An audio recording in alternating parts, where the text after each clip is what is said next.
Hello everyone, जय हिंद। आज हम बात करेंगे 8 अप्रैल 2026 के करंट अफेयर को। तो चलिए स्टार्ट करते हैं आज का फर्स्ट और इम्पोर्टेंट क्वेश्चन। पहले क्वेश्चन में पूछा गया है कि हाल में ही इसरो ने गगनयान मिशन के तहत मिशन मित्र जो है वो कहाँ पर शुरू किया है। तो उसका जो राइट ऑप्शन है ये लद्दाख के लेह में शुरू किया गया है। अब क्वेश्चन ये है कि मिशन मित्र है क्या। ये एक टेस्ट मिशन है जिसमें देखा जाएगा कि गगनयान जो मिशन के अंतरिक्ष यात्री हैं वो कठिन परिस्थितियों में भी कैसे काम करते हैं। ग्राउंड टीम मतलब धरती पर जो मौजूद स्पोर्ट टीम इन परिस्थितियों को कितने अच्छे सहयोग कर पाती है। उसके साथ साथ लद्दाख ही क्यों चुना वहाँ पर। तो लद्दाख की ऊंचाई लगभग 3500 मीटर ऊपर है जहाँ पर ऑक्सीजन की कमी है और बहुत ज़्यादा ठंडा जो है स्थान है। और यहाँ पर लोग जो हैं आइसोलेशन महसूस करते हैं, अलग जो महसूस करते हैं। और ये सभी स्थितियाँ जैसे अंतरिक्ष स्थितियाँ जैसी परिस्थितियाँ बनाती है, इसलिए उन्होंने लद्दाख को चूज़ किया। अगर बात की जाए इसरो की, इसकी स्थापना 1969 में हुई है और जो मुख्यालय है बेंगलुरु में है। 11वें अध्यक्ष हैं वी नारायण हैं। भारत के जो रॉकेटमैन है के सिवन है, पूर्व आई इसरो अध्यक्ष। और जो मोटो है इनका space technology in the service of human kind, इनका जो है मोटो है। उसके बाद अगला क्वेश्चन पूछा गया है कि हाल में ही भू भारती पोर्टल किसने लॉन्च किया है। तो उसका राइट ऑप्शन है तेलंगाना सरकार ने ये लॉन्च किया है। तो सबसे पहले हम अगर बात की जाए, राजधानी कौन सी है, हैदराबाद है।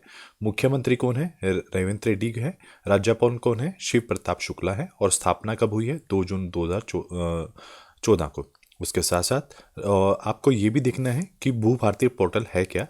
ये जमीन से जो धरती है उससे जुड़े हुए रिकॉर्ड को डिजिटल और ऑनलाइन बनाना है। इससे क्या होगा, रिकॉर्ड पारदर्शी हो जाएगा, हमें पता चल जाएगा किसकी ज़मीन कहाँ पर है और लोगों को ज़मीन संबंधी जितने भी कार्य हैं वो आसान हो जाएंगे। पोर्टल पर क्या क्या मिलेगा आपको। पोर्टल पे ज़मीन का पूरा रिकॉर्ड मिलेगा, ज़मीन का मार्केट वैल्यू मिलेगा, ई चालान मिलेगा, कब्जा अतिक्रमण की जानकारी मिलेगी और रजिस्टर्ड डॉक्यूमेंट्स मिलेंगे। पोर्टल के फायदे क्या रहेंगे, यह कार्य ऑनलाइन और आसान हो जाएगा, भ्रष्टाचार कम हो जाएगा और आपको तुरंत जानकारी मिलेगी, सरकार के काम में ज़्यादा पारदर्शिता आएगी। अगर बात की जाए हैदराबाद से, तो राज्य जो आपका तेलंगाना है उसके जो राजकीय पक्षी है वो है भारतीय रोलर है, नीलकंठ है। और पशु जो है जिंका है, चीतल हिरण। और वृक्ष जो है जैमी चेट्टू है। और राज्य के जो पुष्प है वहाँ का तानेगुडू है। और जो उत्सव वहाँ पे प्रमुख उत्सव है वो है सागर सम्मेलन, वहाँ का प्रमुख उत्सव है। उसके बाद अगला क्वेश्चन पूछा गया है कि हाल में ही एक बुक लॉन्च हुई है जिसका नाम है we the people of India decoding the nation of a symbol.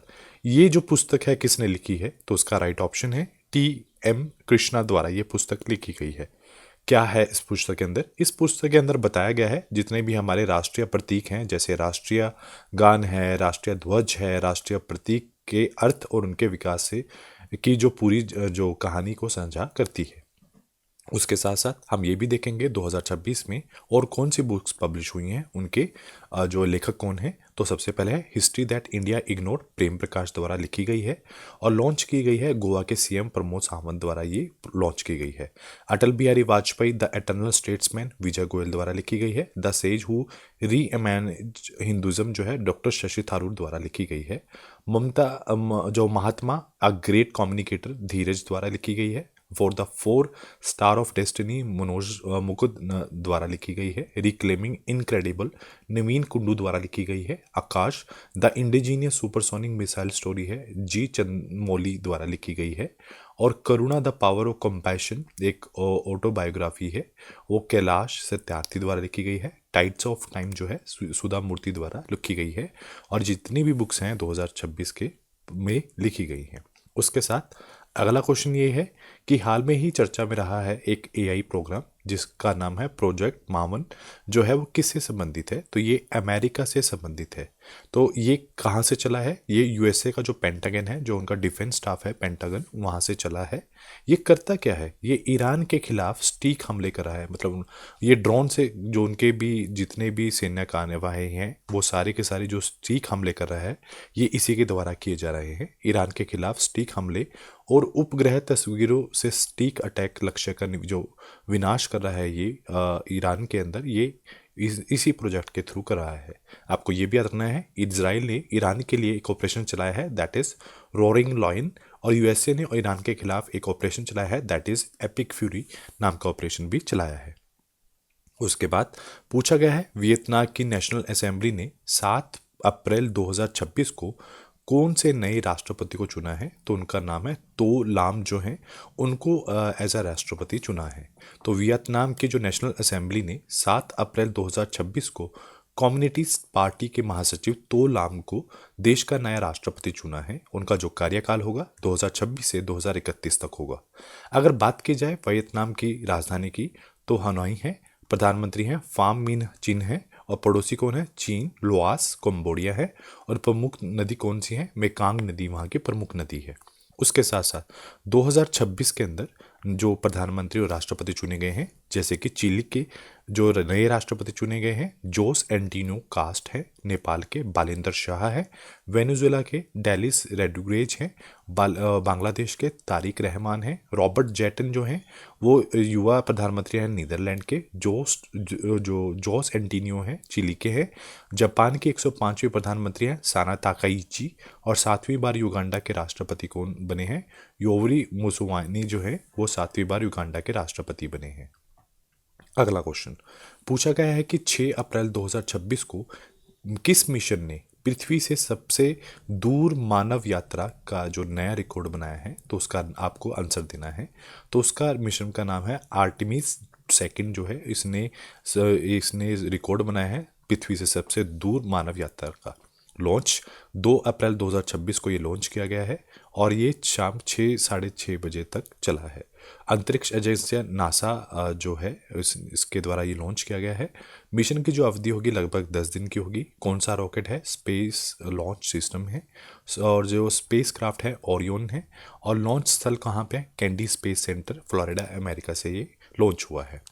अगर बात की जाए हम अंतरिक्ष यात्री कौन कौन है, तो रीड जो वाइसमैन जो है ये नासा के मिशन कमांडर है। उसके बाद विक्टर ग्लोवर जो है नासा के पायलट हैं, और क्रिस्टिन कोच जो है वो नासा के मिशन विशेषज्ञ है। चंद्रमा की ओर जाने वाली पहली महिला भी यही है। उसके बाद है जेरेमी हैंसन जो है वो कैनेडियन स्पेस एजेंसी कनाडा से है, और कनाडा के पहले व्यक्ति होंगे जो चंद्रमा की ओर जा रहे हैं। अगला क्वेश्चन पूछा गया है आपसे, काठमांडू में जो एवरेस्ट बेस कैंप तक साइकिल से पहुंचने वाली भारत की जो पहली महिला कौन बनी है, तो उनका नाम है दिव्या सिंह जो पहली महिला बनी है। उसके साथ साथ और भी महिलाएं हैं जिन्होंने रिकॉर्ड बनाया है, जैसे कि कामी रीता जो है नेपाल से, उन्होंने 31 बार माउंट एवरेस्ट की चढ़ाई पूरी की है, और वो एकमात्र व्यक्ति बने हैं। उसके बाद है छोजिन अमागो जो है वो माउंट एवरेस्ट पर चढ़ाई करने वाले भारत के पहले दृष्टिहीन महिला बनी है।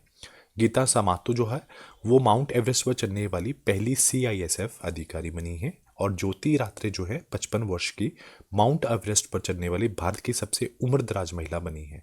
त्रिपुरा के पर्वतारोही जो अरित्रा रॉय जो है अर्जेंटीना के स्थित माउंट एनिगुआ जो है शिखर पर सफल चढ़ाई की है। और भारतीय विज्ञान जो संस्थान है कि प्रोफेसर अर्पिता पात्रा जो है चिली अर्जेंटीना स्मिथ सीमा पर स्थित दुनिया के सबसे ऊंचे सिकिरिया जो ज्वालामुखी है, जिसका नाम है नवाडो ओजस डेल सालाडो जो है, जिसकी ऊंचाई है 6,893 मीटर, सफलतापूर्वक चढ़ाई उन्होंने कंप्लीट की है। अगला क्वेश्चन पूछा गया है, अगले क्वेश्चन में आपसे गुरु तेग बहादुर की जयंती जो प्रकाश पर्व है 2026 में कब मनाई गई है, तो उसका जो राइट ऑप्शन है ये 7 अप्रैल को मनाई गई है। अगर एक बार इतिहास की बात की जाए तो सिखों के जो 9वें गुरु हैं गुरु तेग बहादुर जी, उनकी जो जयंती है प्रकाश पर्व है जो 2026 में 7 अप्रैल को मनाई गई है। गुरु तेग बहादुर 1621 से 1675 के सिखों के नए गुरु थे, 9वें गुरु थे, और उन्हें हिंदी चादर के नाम से भी जाना जाता था। उनका जो जन्म है 1621 में अमृतसर के छठे गुरु हरगोबिंद सिंह साहिब और उनकी माता नानकी के घर हुआ था। औरंगजेब के जबरन धर्म परिवर्तन ना स्वीकार करने के लिए दिल्ली के चांदनी चौक में कैद कर 11 नवंबर 1675 में उनका शीश कटवा दिया गया था। दिल्ली में यह जहां उनका शीश कटाया गया था वह गुरुद्वारा शीशगंज के नाम से फेमस है और साहिब से स्थित है। उनका अंतिम संस्कार हुआ था वह गुरुद्वारा रंगबागंज साहिब में स्थित है। उसके बाद अगला क्वेश्चन है, उसके बाद अगला क्वेश्चन ये है कि IPL जो है उसमें 200 विकेट लेने वाले पहले जो तेज गेंदबाज कौन बने हैं, तो उनका नाम है भुवनेश्वर कुमार बने हैं। भुवनेश्वर कुमार हैं आईपीएल के इतिहास में 200 विकेट लेने वाले पहले तेज गेंदबाज बने हैं, और वर्तमान में वो रॉयल चैलेंजर्स बेंगलुरु की टीम से खेल रहे हैं। या युजवेंद्र चहल जो है, उन्होंने आईपीएल के इतिहास में सबसे ज़्यादा विकेट लेने वाले गेंदबाज बने हैं, उन्होंने 221 से ज़्यादा विकेट ले रखी है। अगर हम बात करें आईपीएल के बारे में, इसकी स्थापना 13 सितंबर 2007 में हुई है। पहला सीजन इसका अप्रैल जून 2008 में आया। संस्थापक हैं ललित मोदी हैं। पहला खिताब जो है राजस्थान रॉयल्स 2008 में अपने नाम किया है। आयोजक है बीबीसी, और उसके टाइटल स्पॉन्सर कौन है? टाटा ग्रुप इसका टाइटल स्पॉन्सर है। अगर आप बात करें जो जो आईपीएल है, इसका कौन सा एडिशन है? 18वां एडिशन है, और जो विजेता है रॉयल चैलेंजर्स बेंगलुरु 18वें उसके एडिशन के। और उसके साथ जो उपविजेता है वो कौन है? वो आपके पंजाब किंग्स हैं। और ऑरेंज कैप मतलब सबसे ज़्यादा रन किसने बनाए हैं? साई सुदर्शन ने, और 759 रन उन्होंने बनाए हैं। और पर्पल कैप सबसे ज़्यादा विकेट किसने ली है? प्रसिद्ध कृष्णा ने, जिन्होंने 25 विकेट अपने नाम की है। अगला क्वेश्चन पूछा गया है कि भारत में स्वदेशी रूप से डिजाइन और निर्मित प्रोटोटाइप फास्ट बीडर रिएक्टर ने जो हाल में ही क्रिटिकली हासिल कर ली गई है, यह कहाँ पर स्थित है? तो ये तमिलनाडु के अंदर प्रसिद्ध जो है स्थित है। तो अभी हुआ क्या है, तो मेनली आप क्या होगा, तो स्थापना और उपलब्धि कहाँ पर ली गई है ये वाली। तो ये जो उपलब्धि है, तो तमिलनाडु के कलपम में भारत के स्वदेशी रूप से डिजाइन और निर्मित प्रोटोटाइप फास्ट बीडर रिएक्टर जो है क्रिटिकली हासिल कर ली गई है। क्षमता और संचालन की अगर हम बात करें, तो उसमें एक सेकंड, तो उसके बाद अगर हम बात करें क्षमता और संचालन की, तो ये जो इस रिएक्टर की बिजली की उत्पादन क्षमता 500 मेगावाट होगी। इसका संचालन भारतीय परमाणु विद्युत निगम लिमिटेड भवानी द्वारा किया जा रहा है। अगर हम विश्व में स्थान की बात की जाए, इसे पूरी तरह चालू करने के बाद भारत जो है व्यापक स्तर पर फास्ट बीडर रिएक्टर चलाने वाला जो दूसरा देश बन जाएगा। किसके बाद? रूस के बाद। फास्ट बीडर रिएक्टर होता क्या है? यह उत्पन्न जो तकनीक वाला परमाणु रिएक्टर है, जो बिजली उत्पादन के दौरान जितना इंजन खर्च करता है उससे अधिक नया ईंधन जो है प्लूटोनियम पैदा करता है। उसके बाद अगला क्वेश्चन है, पूछा गया है कि हाल में ही अगर हम फाइनेंशियल ईयर 2026 की बात करें, तो कार्गो हैंडलिंग में देश में सबसे टॉप का जो स्थान है किसने लिया है? तो दीनदयाल बंदरगाह है, जो कंडाला पोर्ट है, उसने सबसे ऊपर का स्थान लिया है। तो सबसे पहला हुआ क्या? फाइनेंशियल ईयर 2025 और 26 में दीनदयाल बंदरगाह कंडाला पोर्ट जो है भारत का सबसे बड़ा कार्गो हैंडलिंग बंदरगाह बना है। कार्गो हैंडलिंग का मतलब यहाँ क्या है? इसका मतलब है बंदरगाह जहाँ पर जो सामान है, तेल, कोयला, अनाज, कंटेनर जो आदि हैं, लोड और अनलोड होते हैं, उसको कार्गो हैंडलिंग बोलते हैं। तो वित्त वर्ष 2026 में बंदरगाह में 160 मिलियन टन जो माल संभाला है। और अब की बार जो पारादीप बंदरगाह है उड़ीसा के पीछे छोड़ दिया गया है, उन्होंने 156 जो मिलियन टन जो माल संभाला है, और वो दूसरे स्थान पर रहे हैं। और भारत का पहला स्पेशल इकोनॉमिक जोन गुजरात का कंडाला 1965 में स्थित किया गया है। अगर हम देखें भारत और विश्व के प्रमुख बंदरगाह, तो वाधवान पोर्ट महाराष्ट्र में है, चबहार जो है ईरान में है, सातवें जो है म्यांमार में है, कांके सुंदराई जो पोर्ट है श्रीलंका में है, पारादीप पोर्ट ओडिशा में है, दार एस सलाम पोर्ट जो है तंजानिया में है, और उसके बाद हाइफा जो पोर्ट है इजराइल में है, कृषि निर्यात सुविधा जो पोर्ट है महाराष्ट्र में है, जीएलएन, और मंगोला जो पोर्ट है बांग्लादेश में है, गावदार पोर्ट जो है वो पाकिस्तान के अंदर प्रेजेंट है। उसके बाद अगला क्वेश्चन पूछा गया है, अप्रैल 2026 में स्टारलिंक इंडिया के एमओयू जो करने वाले देश के नवीनतम राज्य कौन सा बना है? तो वो मेघालय बना है। अब स्टारलिंक है क्या? ये एक स्पेस एक्स की सैटेलाइट इंटरनेट सेवा है, जिसका उद्देश्य है दूर दराज ग्रामीण क्षेत्रों में इंटरनेट पहुंचाना। भारत का पहला 2025 में जो पहला राज्य बना था वो महाराष्ट्र था। उसके बाद दूसरे नंबर पर गुजरात बना है, और तीसरे नंबर पर मेघालय बना है। अगर हम मेघालय की बात करें, जिन्होंने अभी हाल में ही एमओयू साइन किया है स्टारलिंक इंडिया के साथ, तो राजधानी मेघालय की शिलोंग है, और शिलोंग भारत की 100वीं स्मार्ट सिटी बना है। मुख्यमंत्री हैं कॉनराड संगमा है, राज्यपाल CH विजयशंकर हैं। जहाँ वहाँ के फेमस उत्सव हैं वो हैं बेहदनीकलम और चेरी ब्लॉसम और वंगाला जो 100 ड्रम फेस्टिवल है। और पहाड़ी और जनजातियों की बात की जाए तो गैरो, खासी और जयंतिया वहाँ की मेन जनजातियाँ हैं। उसके बाद अगला क्वेश्चन,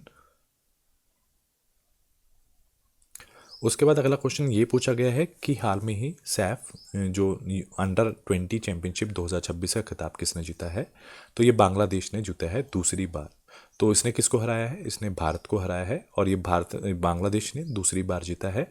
भारत में जो फाइनल में भारत ने पेनल्टी शूट आउट से 4-3 से हराया गया है।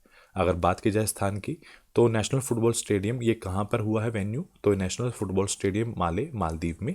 सर्वश्रेष्ठ खिलाड़ी और शीर्ष स्कोर जो है उमांग डूमा जो है भारत से, और सर्वश्रेष्ठ गोलकीपर जो है एमडी इस्माइल हुसैन माहिन जो है बांग्लादेश से, उन्होंने को सर्वश्रेष्ठ गोलकीपर से नवाजा गया है। और लास्ट में हम डिस्कस करते हैं वीकली करंट अफेयर्स। हरियाणा के पुलिस ने नागरिकों की सुरक्षा के लिए अभेक एप्लीकेशन लॉन्च की है। ईरान ने जाफता अभियान शुरू किया है। बालिंदर शाह नेपाल के जो है सबसे युवा प्रधानमंत्री बने हैं। माल्टा 2027 के राष्ट्रमंडल युवा खेलों की मेजबानी करेंगे। नेपाल सरकार ने 5वीं क्लास तक के बच्चों की जो है जो परीक्षाएं खत्म कर दी हैं। रॉयल चैलेंजर बेंगलुरु ने सबसे महंगी टीम बनी है। छत्तीसगढ़ में गोदाम योजना शुरू की गई है। यूसीसी बिल पास करने वाले दूसरे राज्य जो गुजरात बना है, पहला उत्तराखंड है। भारत का चीन को पछाड़कर अमेरिका का कॉटन प्रोडक्ट का सबसे बड़ा निर्यातक बना है। मैट ब्रिटिनी जो है बीबीसी के नए डायरेक्टर जनरल नियुक्त किए गए हैं। उसके साथ एसबीआई जनरल इंश्योरेंस के ब्रांड एम्बेसडर पंकज त्रिपाठी बने हैं, और भूमिका श्रेष्ठा नेपाल की पहली ट्रांसजेंडर महिला बनी है। तेलंगाना सरकार ने इंदिरामम परिवार जीवन बीमा योजना शुरू की है। और भारत का दूसरा जो पूर्ण साक्षर केंद्र शासित प्रदेश जो है चंडीगढ़ बना है। उत्तराखंड सरकार ने ई स्वस्थ धाम पोर्टल जो शुरू किया है। मातुआ धाम बोर्ड मेला जो है पश्चिम बंगाल में आयोजित हुआ है। पंचडोल मेलन यात्रा जो है उड़ीसा में आयोजित की गई है। मयंक चक्रवर्ती भारत के 94 ग्रैंड मास्टर बने हैं। सूर्या विद्या सबसे सेल्फ मेड बिलियनियर बने हैं भारत के। और तमिलनाडु ने 2024 और 25 में टेक्सटाइल निर्यात में सबसे बड़ा राज्य बनकर उभरा है। तो आज के लिए इतना ही। Do like share subscribe my channel. Thank you so much.